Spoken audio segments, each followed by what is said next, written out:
My name is Mark, and if I ever had doubts about what place I held in our family, they disappeared on the day I found out about the will. It was not some serious conversation where my parents would personally deliver the news to me. I found out about it completely by accident, by a stupid coincidence, a few months ago, when I was at their house. The very house for which I had been helping to pay for the past 5 years, covering the mortgage, buying groceries, repairing everything that broke. I was the one who kept the whole family afloat, while my brother Tom did absolutely nothing.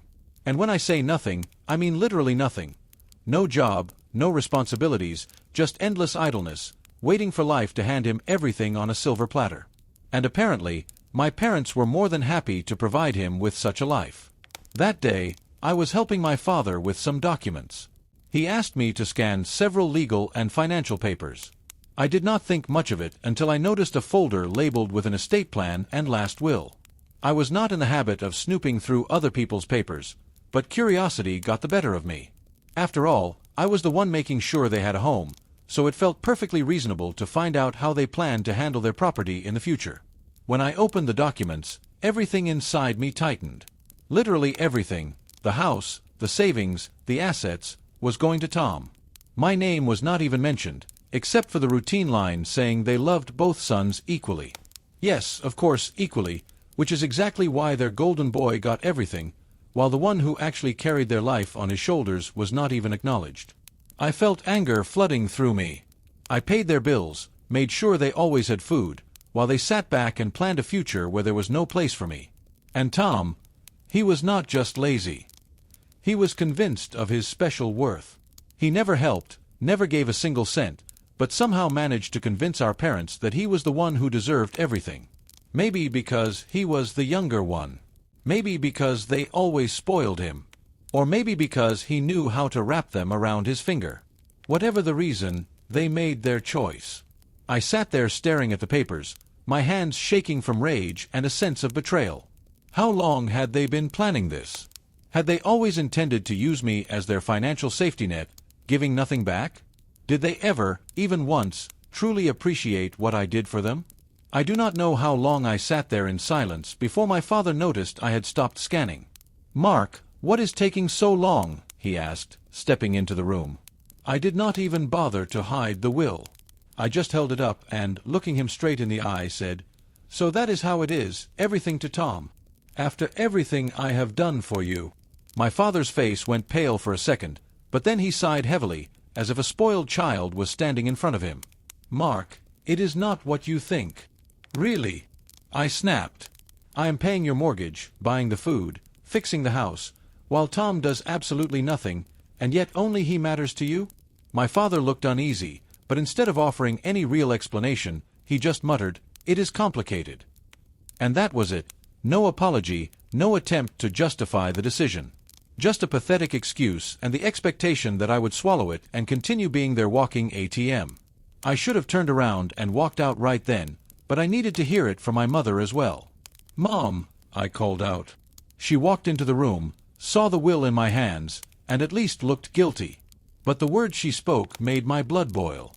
"Mark, sweetheart, you do not need an inheritance," my mother said softly, as if she were doing me a favor. "You have a good job, you are independent.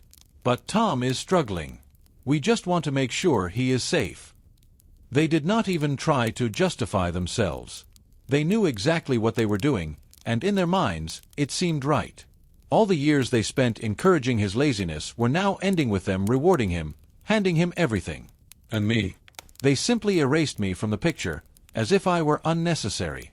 I took a deep breath, clenched my jaw, and set the will down on the table. "Got it," I said in an icy voice. "Good to know where my place is." After that, I turned around and walked out of the house, ignoring their outraged voices. The door slammed shut behind me with force. They had made their choice, and now it was time for me to make mine. I never went back there, never called, never checked how they were doing. For the first time in many years, I allowed them to deal with their own problems. Something needs to be fixed? Let them handle it themselves. The food is gone. Let them go to the store on their own. And most importantly, if a mortgage bill arrives, that is no longer my concern. That silence lasted for about 2 weeks. I think at first they assumed I was just angry and would soon, as always, come back, questioning my decision. Perhaps they thought I would cool down and return to doing everything I had always done. But the days went by, and there was not a single word from me. And, more importantly, there was no money. You could almost physically feel how their attitude changed once I stopped being convenient. And then, one day, my phone vibrated. A message from my father: the deadline for the property tax payment is approaching. And that was it. No greeting, no apology, not even a word of thanks for the fact that I had carried their household for so many years. Just a cold, dry message, as if I were still their personal ATM they could call upon any time. I stared at the screen and even smirked at how predictable it was. They really thought I could just forget everything that had happened and keep paying as if nothing had changed. I quickly typed my reply: "I think Tom can handle it, since it is his house now." 5 minutes later, my mother called me, but I did not answer. Immediately afterward came a message: "Mark, please, do not be like this. We need to talk." Now they needed to talk. Now, when the bills were piling up and reality had finally caught up with them. I had made my choice, and now they had to live with it. I was certain that would be the end of it. I thought I had made my position crystal clear and did not doubt for a single second that I had done the right thing. But soon Tom stepped in. Late at night, I got a message from him. As soon as I saw his name on the screen, I already knew it would be something irritating. I opened it, and of course it was pure arrogance. "Mark, why are you making a scene? This is not the end of the world. Just help them, like always." I almost laughed. Not the end of the world. He really thought I had no right to be angry? I immediately replied, "No, now it is your responsibility. After all, you are the favorite." Tom replied again, "Oh God, are you seriously mad over some will? Grow up, it is just money." Of course, now that the money went to him, it suddenly no longer mattered. I typed back, "Well, if it is just money, then it should not be a problem for you to spend it on the mortgage, right?" After that, there was silence. A few minutes later, another message from my mother. This time, she went full force with her usual guilt tactics. "Mark, we are your parents. Families should take care of each other.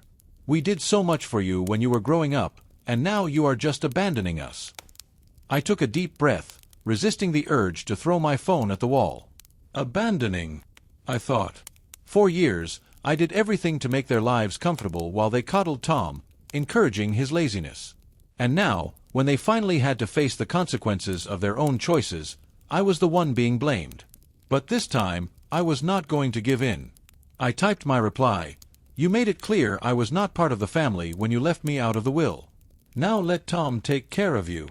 I could practically hear my mother gasping theatrically in my head, the way she always did when she wanted to play the victim, even when she was wrong. A few minutes later came another message, this time from my father, and it made my blood boil. "We are not asking for much. Just help with the mortgage for a few more months until we get things sorted. Do not be selfish." The word selfish literally made my blood simmer. 4 years, I had been pulling them out of financial holes, sacrificing my money, time, and energy to make things easier for them. I did everything a good son was supposed to do. And how did they repay me? They left me with nothing. And now, when I finally decided to stand up for myself, I was suddenly the selfish one. I clenched my teeth, took a deep breath, and typed my reply: "No, I am done." After that, I simply turned off my phone.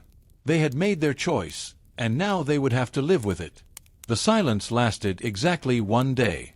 I knew my parents would not give up so easily. But I was not prepared for the next step.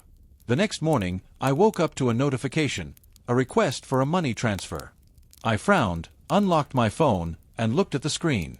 There was a request from my mother for a money transfer. She had literally sent me a demand as if I were an ATM. The amount, $3,500. I stared at the screen, both shocked and even slightly amused by such audacity. Not a single message, no explanation. Just a cold, shameless demand for exactly the sum they needed to cover their overdue mortgage payment. They did not even bother to ask. They simply assumed I would pay, as always. Without hesitation, I declined the request. Less than 5 minutes passed, and my phone rang. I did not answer. A moment later came a message. Mark, I know you saw the request. Why did you decline it? I did not rush to respond. Finally, I wrote, because it is not my responsibility. Try Tom. Immediately, another call, which I rejected again. A new message, we will lose the house if you do not help us. Now they were presenting it as a full-blown emergency. After all these years, when I was their walking wallet, they had finally begun to feel the consequences of their choice. I typed my reply, you should have thought about that earlier. Back when you decided I did not matter to you. A few seconds later came a new message, this time from my father. Are you really going to let your parents end up without a home? I laughed out loud. The manipulation was so obvious it was almost funny. They were not destitute. No one was throwing them out on the street. They simply did not want to touch their own savings because they were used to me covering every bill. I ignored them for the rest of the day, but later that evening, I texted Tom. His message was entirely predictable. Mark, man, just send them the money already. You are making a mountain out of a molehill. I clenched my teeth. He seriously thought he could lecture me?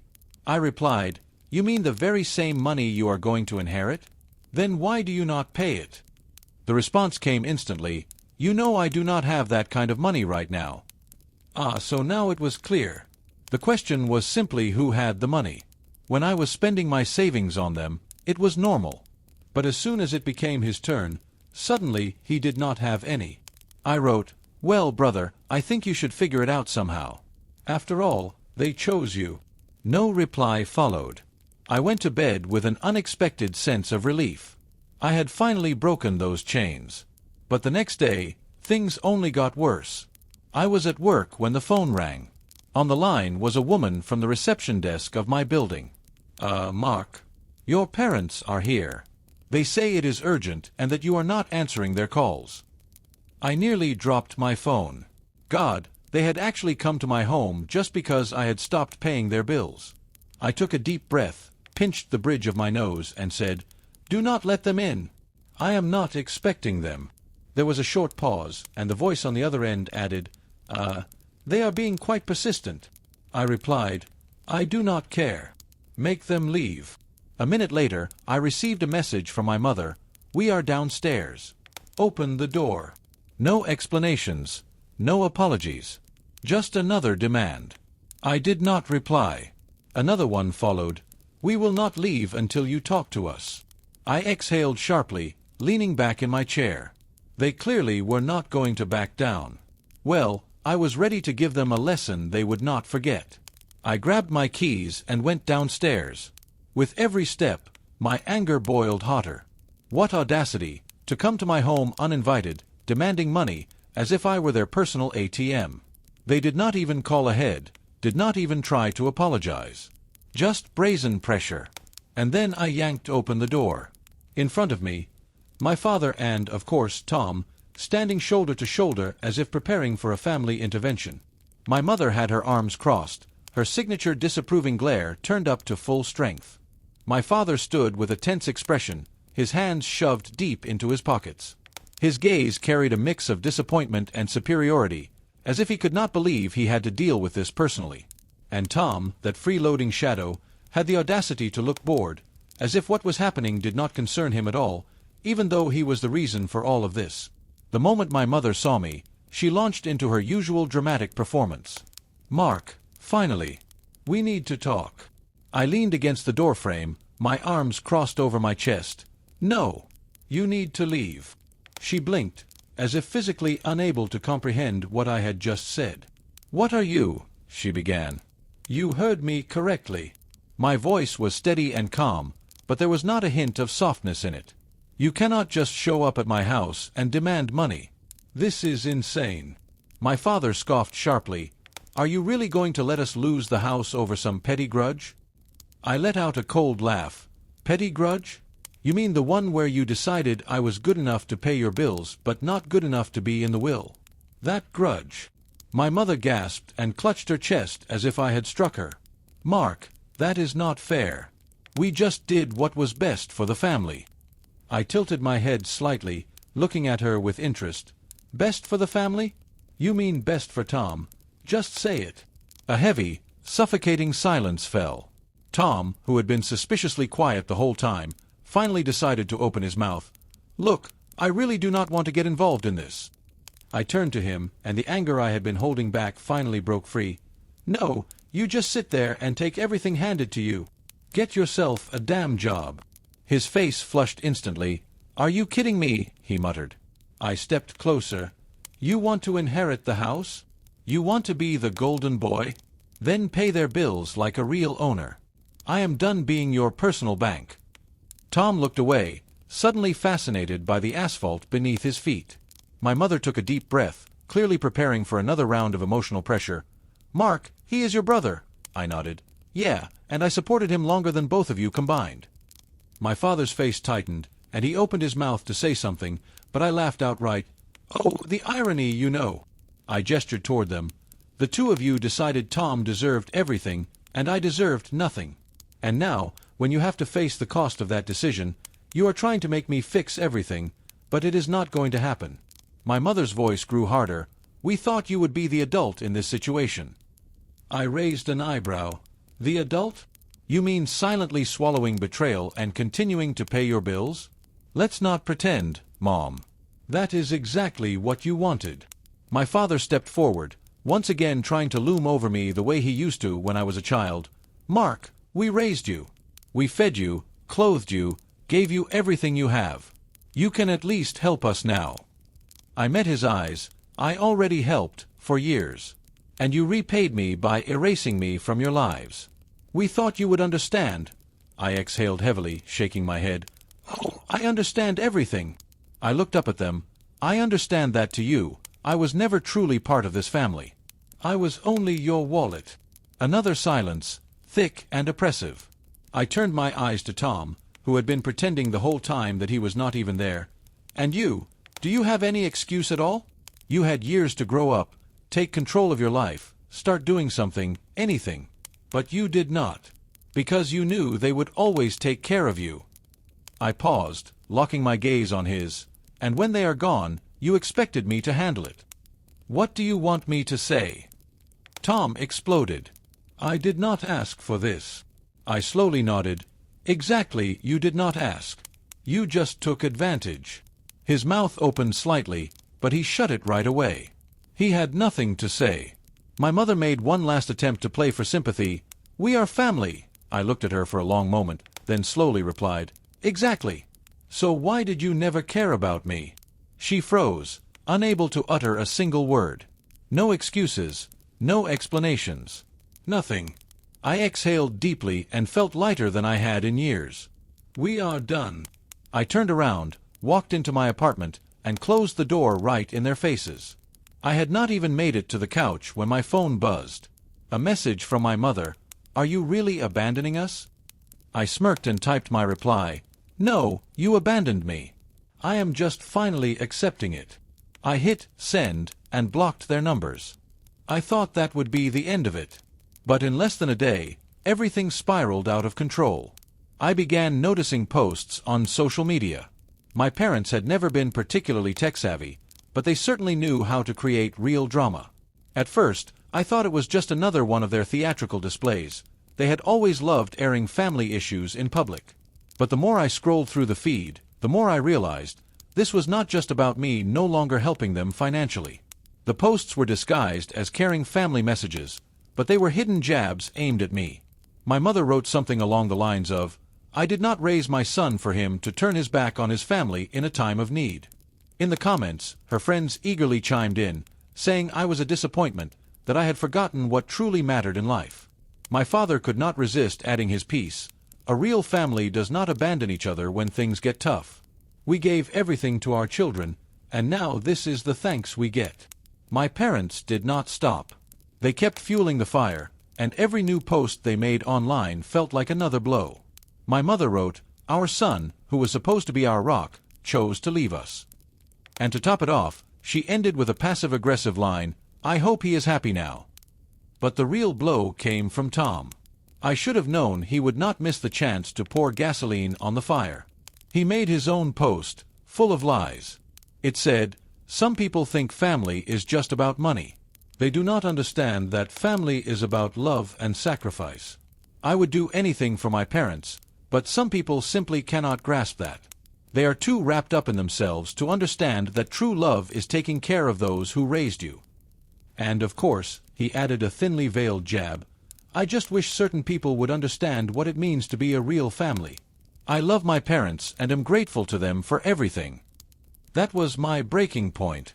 I sat there, staring at the screen, wondering how we had even gotten here. They had completely twisted the situation, painting me as the villain.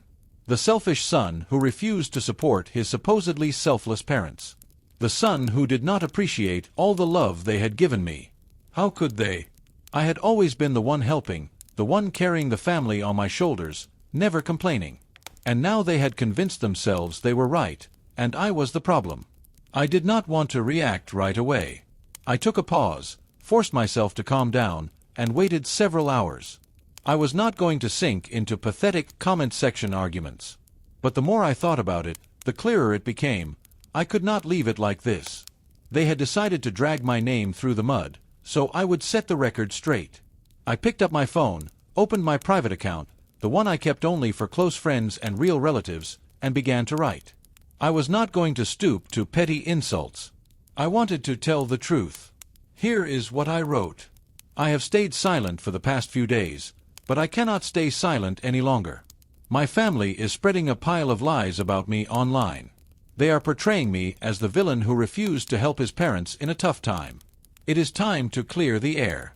I have always supported my family. From the moment I got my first job, I was paying bills, buying groceries, helping in every way I could. But there comes a moment when you cannot keep giving if you do not receive even a drop of respect in return. For years, I watched as my parents chose Tom.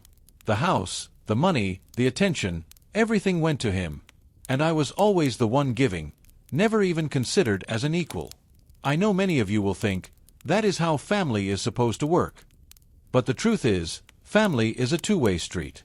When I found out my parents had left everything to Tom in their will, I realized just how one-sided these relationships had always been. For years, I funded their lifestyle.